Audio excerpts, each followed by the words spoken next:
Il a soudainement été électrocuté au travail. À son réveil, il pensait aller bien. Mais le médecin lui a annoncé qu'il avait le sida et seulement 30 jours à vivre.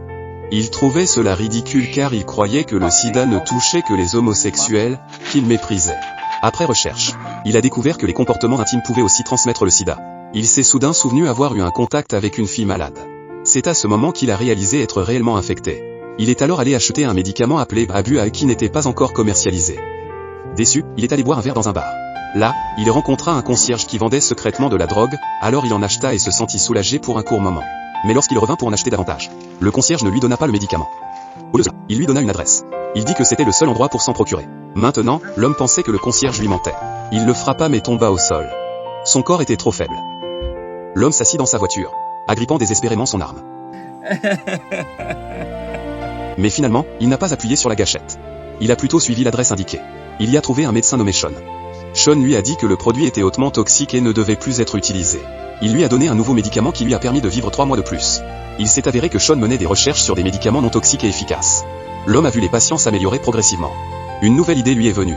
Il a décidé de vendre secrètement le médicament, mais qui achèterait un remède inconnu, alors qu'il s'inquiétait.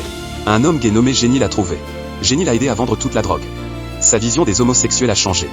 Ils étaient différents de ce qu'il imaginait, pour éviter les risques légaux. Il a créé un club privé. Les cotisations servaient à acheter de la drogue. De plus en plus de patients venaient, le club ne cessait de s'agrandir.